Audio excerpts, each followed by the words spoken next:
Very good morning all of you. Class 10 subject Hindi, topic साखी, जो कि कबीर द्वारा लिखित है। इसके पहले भी मैंने आपसे 3 वीडियो में चर्चा करी है अपने कबीरदास जी की, उनके द्वारा लिखित साखी। हमारे लर्निंग आउटकम से पाठ का सस्वर वाचन करना, पाठ का सस्वर वाचन।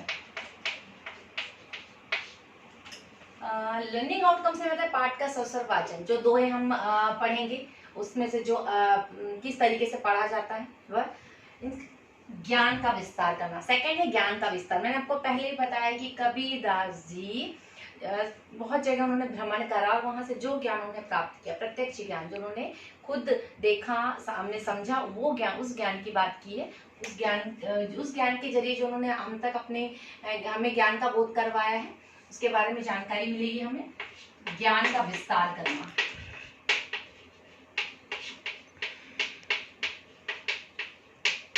ज्ञान का विस्तार करना। कीवर्ड्स हर दोहे में अलग अलग और बहुत सारे आते हैं, मैं आपको बताती जाऊंगी। इसके पहले जो मैंने तीनों वीडियो में चर्चा करी थी, सब फर्स्ट वीडियो हमारा साखी कबीरदास के बारे में मैंने आपको उनके जीवन से परिचित करवाया था। सेकेंड वीडियो में मैंने 2 दोहे लिए थे जिनका अर्थ भावार्थ आपको बताया था कि मीठी वाणी बोलनी चाहिए, अच्छे विचार रखने चाहिए। थर्ड वीडियो में भी मैंने आपको जो पुराने अपने और जो चीजें हैं कि हमारे बड़ों का सम्मान करना, रिस्पेक्ट देना, अपने सकारात्मक सोच से आगे बढ़ना, ये उनके दोहे का मेन अर्थ है। प्रत्यक्ष ज्ञान से कबीरदास जी ने हमें आगे बढ़ने के लिए, सकारात्मक सोच के साथ आगे बढ़ने के लिए बताया है। आज की जो साखी है वह हम पढ़ूंगी मैं 6। उसके पहले हमने 5 साखियों पर चर्चा कर चुके हैं, उसका भावार्थ मैंने आपको बताया, वो वीडियो आप देखते रहें तो रिवाइज होता जाएगा, राइट। 6 अपनी ये जो साखी है वह निंदक नेड़ा राखिए आंगन कुटी बधाए। निंदक कीवर्ड से निंदक, बताए निंदक है, बोलते हैं ना अरे बहुत निंदा करता, मेरी तो बहुत बेकार है, निंदा करने वाला है, ऐसा वैसा। निंदक है बुराई करने वाला, बुराई करने वाला, राइट, ओके। हाँ, निंदक नेड़ा राखिए आंगन कुटी बधाई। निंदक यानी जो निंदा करता है, जो दूसरों की बुराई करता है। कबीरदास ने बहुत शानदार पंक्तियों से इतने बढ़िया तरीके से बताया है। निंदक नेड़ा राखिए आंगन कुटी बधाई। निंदक यानी बुराई करने वाले को, नेड़ा यानी पास, करीब, अपने पास रखना चाहिए, रखिए, राखिए यानी रखिए। आंगन कुटी बधाई, आंगन यानी घर के आंगन में, घर के बाहर जो आंगन होता है जिसमें रंगोली वगैरह दिवाली के समय बनाते हैं वो आंगन। आंगन कुटी बधाए, आंगन यानी कुटी यानी घर, आपके घर के बाहर कुटिया में जो आंगन है उसमें आप उन्हें क्या करें, बधाई, बधाई यानी उन्हें बांध कर रखिए। किसको? जो आपकी बुराई करता है ना। निंदक नेड़ा राखिए आंगन कुटी बधाई, जो निंदक यानी बुराई करने वाले व्यक्ति को अपने घर के जो आंगन है उसमें बांध कर रखना चाहिए। सुनने में कैसा लग रहा है कि वाह यार, एक तो मेरी बुराई कर रहा है, दूसरा मैं उसको भी अपने घर पर ही रखूं। आगे सुनिएगा।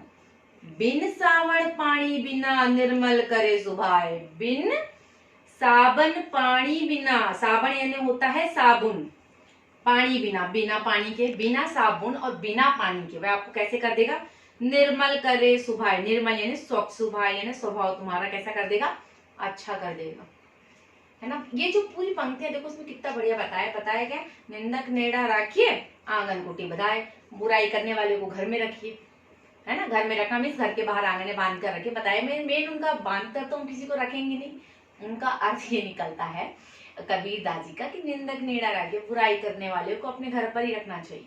क्यों? क्योंकि वह आपको बिन साबुन पानी बिना निर्मल करे सुभाए, बिना पानी और बिना साबुन के वह आपको क्या कर देगा, स्वच्छ कर देगा, निर्मल बना देगा। कैसे? क्योंकि जब बुराई करने वाला आपके घर में रहेगा, उस दिन आपकी बुराई करता रहेगा, अरे देखो कैसे बात करता है, अरे देखो कैसे चलता है, तो बार जब आपको पता चलेगा कि वो ये आपकी बुराई कर रहा है, जब भी मैं कोई बुराई करता है हम उसमें ज्यादा ध्यान देते हैं, अच्छा तो क्या मिलेगा आपको सुधरने का मौका मिलेगा, आपको सुधरने का मौका मिलेगा और उनके द्वारा जो की गई जो बुराइयां हम उन्हें सुधारेंगे। तो प्रस्तुत साखी में बताया गया है कि निंदक हमारी निंदा करके हमें आत्म सुधार करने का अवसर प्रदान करता है। सही है, निंदा करने वाला घर में ही है, बार बार आपको बोल रहा है तो आप उन चीजों को सुधारेंगे, है ना। तो प्रस्तुत साखी में बताया गया है कि निंदक हमारे निंदा करके हमें आत्म सुधार यानी स्वयं को सुधारने का अवसर प्रदान करता है। अगली साखी है, पोथी पढ़ी पढ़ी जग मुआ, पंडित भया न कोई, एके असीर पीव का, पढ़े सुपंडित होई।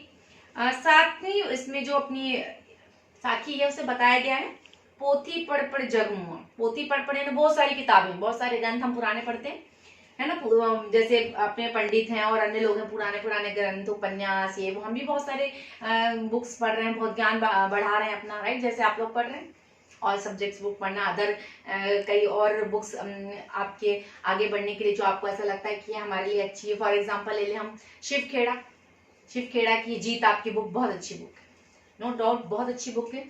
और एक शक्ति है बुक है, बहुत सारी ऐसी बुक है जो हम इस चैप्टर के अलावा कोर्स के अलावा भी हम पढ़ते हैं। तो वही बोलते हैं, पोथी पढ़ पढ़ जग मुआ, पंडित भया न कोई। खूब सारी पुस्तक पढ़ी लेकिन पंडित कोई नहीं बन सका।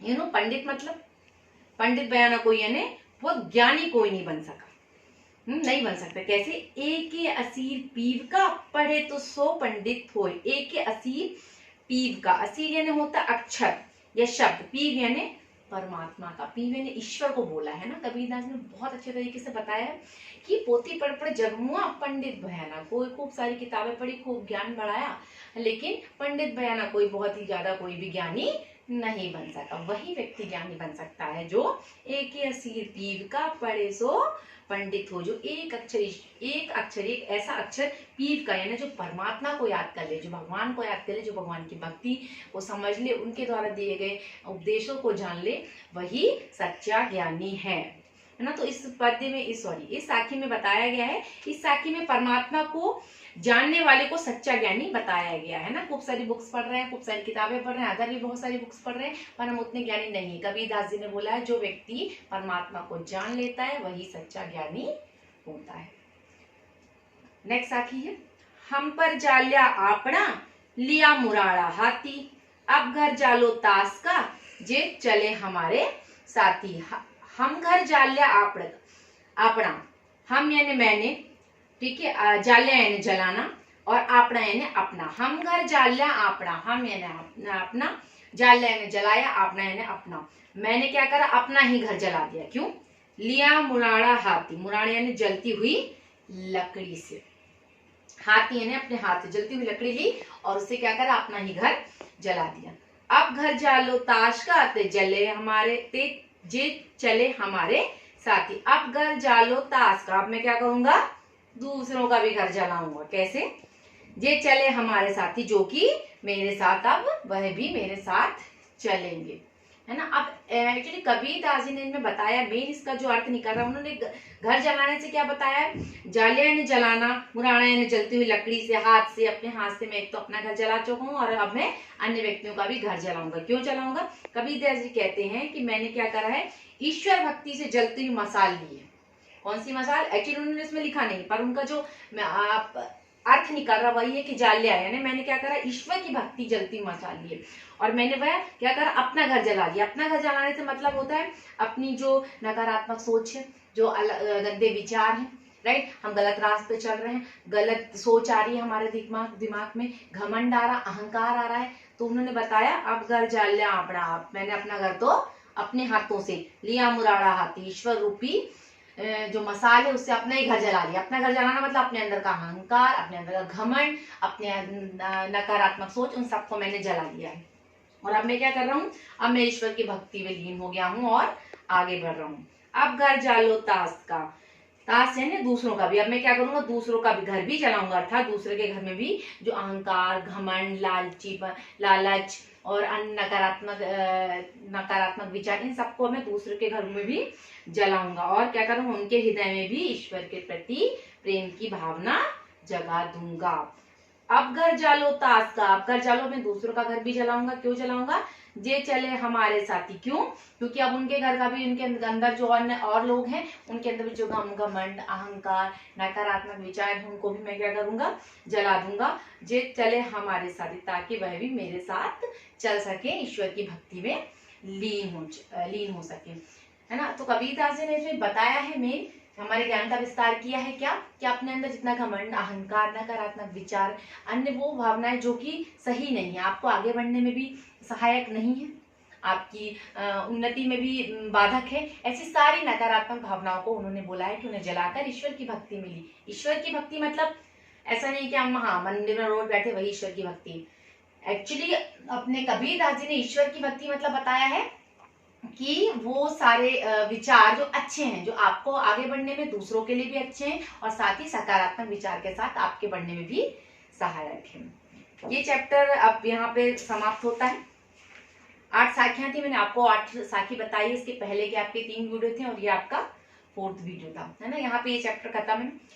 इस चैप्टर को ना बार बार एक बार, कभी इसमें वर्ड मीनिंग है, बहुत सारे वर्ड मीनिंग है, राइट। मैं जो आपको बताती जाती, इसका मतलब ये, इसका मतलब ये, इसका मतलब ये, बहुत सारे वर्ड मीनिंग है जो कि पुस्तक में भी दिए गए हैं। आपकी बुक में भी वर्ड मीनिंग है, उन्हें देखें।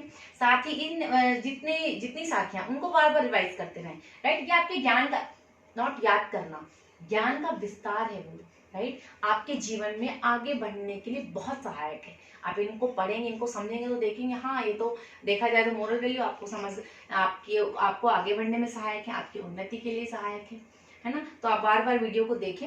आपको जहां लग रहा है कि मुझे समझ में नहीं आ रहा है या ये वर्ड मीनिंग नहीं मुझे समझ नहीं आ रहा, तो आप वर्ड मीनिंग देखें, शब्दार्थ में देखेंगे, और अगर उसके बाद भी समझ में नहीं आया तो पुनः आप वीडियो देखें।